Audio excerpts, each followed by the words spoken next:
Քանի որ պատիվ ունեմ ներկայացնել մարդու իրավունքների պաշտպանության հանձնաժողովի նախագահի թեկնածուին, նորից պետք է բարձրաձայնեմ Հայաստանի Հանրապետությունում մարդու իրավունքների ոտնահարումը քաղբանտարկյալներին եւ նորից կրկնեմ. Այս ազգային ժողովը լեգիտիմ չի, քանի որ աշխատանքներին զրկված է մասնակցել այս իշխանության կամակատար դատարանի որոշմամբ տնային կալանքի տակ գտնվող մեր գործընկեր Արթուր Սարգսյանը, ազատություն բոլոր քաղբանտարկյալներին։ Պատիվ ունեմ ներկայացնել Լիլիթ Գալստյանին։ Ավանդաբար դաշնակցության մեջ կա չգրված մի օրենք։ Մենք երբեք չենք խոսում կենդանի ողջ ապրող մեր կուսակցական ընկերների մասին գովեստի խոսքերով։ Եվ հետո ենք անդրադառնում, բայց քանի որ ԱԺ-կանոնակարգը պահանջում է, ներկայացնում եմ Լիլիթ Գալստյանին։ Ծնվել է Երևանում, ավարտել է Երևանի պետական համալսարանի բանասիրության ֆակուլտետը։ 96-ին ամերիկյան համալսարանի քաղաքագիտության միջազգային հարաբերությունների ֆակուլտետը քաղաքագիտության մագիստրոս է։ 2001-2 թվականներին սովորել է Եվրախորհրդի քաղաքական հետազոտությունների դպրոցում։ 2002 թվականին պաշտպանել է տեխնացուական թեզ, բանասիրական գիտությունների դոկտոր է, ներկայիս կարգավորումով։ 86-87 թվականներին դասավանդելով Արագածոտնի Աշնա գյուղի միջնակարգ դպրոցում զուգահեռաբար սովորել է ասպիրանտուրայում։ 91-99 թվականներին եղել է Սփյուռքի ամենամեծ եւ պատմություն ունեցող մշակութային համազգային հայ կրթական եւ մշակութային միության գործադիր տնօրեն։ 99-ին ընտրվել է եւ մինչեւ 2016-ը եղել է համազգայինի հիմնադրամի նախագահ։ 2007-12-ին եղել է ազգային ժողովի 4-րդ գումարման պատգամավոր հայ-հեղափոխական դաշնակցության կողմից,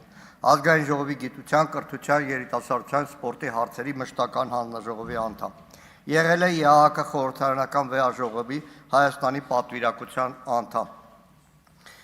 2011-12-ին եղել է Եվրամիության արևելյան գործընկերության Եվրանեստ խորհրդարանական վեաժողովի հիմնադիր անդամ, 2002 թվականից Հայաստանի գրողների միության, իսկ 11-ից Հայաստանի Հանրապետության ժուրնալիստների միության անդամ է։ 2007-11-ին եղել է Հայաստանի ազգային գրադարանի հոգեվարությունների խորհրդի անդամ, 2008-11-ին Հայաստանի քաղաքաշինական խորհրդի անդամ, 2009-11 մեկ ազգ մշակույթ հիմնադրամի հոգեվարությունների խորհրդի անդամ, 2010-12 թվականներին Բրյուսովի անվան պետական լեզվահասարակագիտական համալսարանի կառավարման խորհրդի անդամ, մասնակցել է Եվրամիության Միացյալ Նահանգների կազմակերպած մի շարք վերապատրաստման ծրագրերի, կանանց իրավունքների պաշտպանության եւ ընդլայնման թեմաներով զեկույցներով հանդես է եկել ԵԱՀԿ ԺՄԻ խորհրդաժողովներում, 2011-ին եղել է ԱՄՆ դեսպանատան կողմից կազմակերպած կանանց իրավունքների պաշտպանության եւ ուժեղացման խմբի առաջնորդների։ 2011-24 թվականներին դասավանդել է Բրյուսովի անվան պետական լեզվահասարակագիտական համալսարան։ Քաղաքական հայացքների պատճառով Լիլիթ Գալստյանի հետ հետո պայմանագիրը չի վերակնքվել։ 2011 թվականին Վահան Հովհաննիսյանի հետ հիմնադրել են Օգներ եղբորը Սիրի հայերի աջակցության հիմնադրամը։ 16-19 թվականին եղել է Քուվեյթի դիվանագետ կանանց միջազգային կազմակերպության խորհրդի անդամ նախագահ։ 2021-ի հունիսի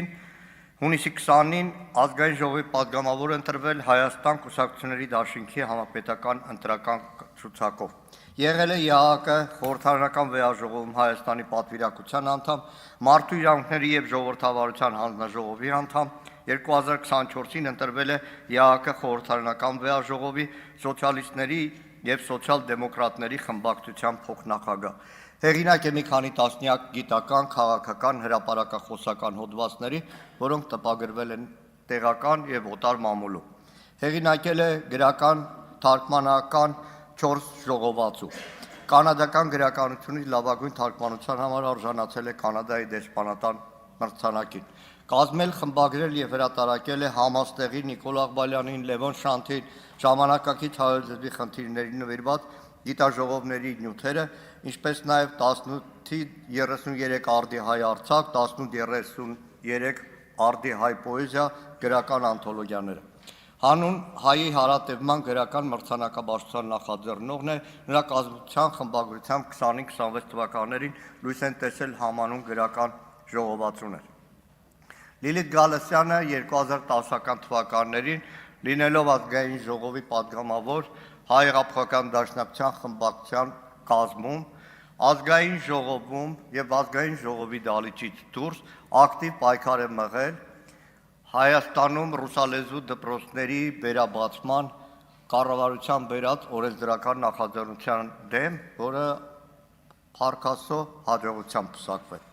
Լիլիթ Գալստյանը 1990 թվականից հայ հեղափոխական դաշնակցության անդամ է, 2006, 7, 2014, 16 եւ 2020-24 թվականներին հանդիսացել է Դաշնակցության Հայաստանի Գերագույն մարմնի անդամ, 2025 թվականից հայ հեղափոխական դաշնակցության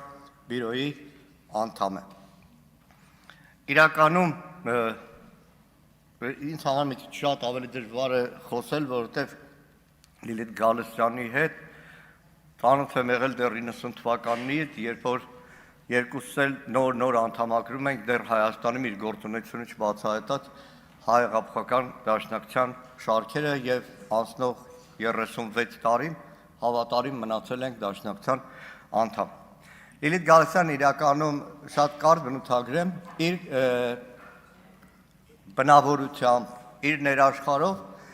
ակտիվ մշտապես մասնակցություն է ունեցել Հայաստանում տարբեր քաղաքացիական նախաձեռնությունների, անկախ այն բանից, այդ բոլոր հարցերը ինչպես է դրանց վերաբերվել օրվա իշխանությունը, բայց ես կարող եմ հիշեցնել փակ շուկայի քանդման դեմ ակցիաները, տարբեր հասարակական նախաձեռնություններ եւ այդ առումով նա երբեք կաշկանդված չի եղել, անկախ այն բանից, որ իր կուսակցությունը եղել է մի պահ իշխանության մաս կամ չի եղել։ Եվ այս առումով կարծում եմ, որ Լիլիթ Գալստյանը շատ օգտակար դերակատարություն կունենա հատկապես այս շատ դժվարին իրավիճակում, երբ որ իրականում ամեն քայլափոխի մենք բախվում ենք մեր երկրում մարդու իրավունքների ոտնահարման, քաղաքական հետապնդումների, քաղաքական ձերբակալությունների, քաղաքական հաշվեհարդարների, տարբեր դրսևորումների հետ։ Եվ իրականում անցնող ոչ միայն անցնող տարիների պարբերաբար անազատության վայրեր այցելել է Լիլիթ Գալստյանը, այլ այդքան շատ, որ խոսում եք 2008 թվականի մարտի 1-ից հետո, Լիլիթ Գալստյանը անկախ ունեցած քաղաքական արմատական տարբերություններին, բանտում այցելել է երաշխավորություններ ներկայացրել այդ օրերին ձերբակալված շատ հայտնի նաև հասարակական գործիչների համար։ Թերևս այսքանը շատ ժամանակ էլ չեմ ուզում խրել, շնորհակալ եմ։ Հավանիչ տեսանյութը եւ բաժանորդագրվիչ նորությունները բաց չթողնելու համար։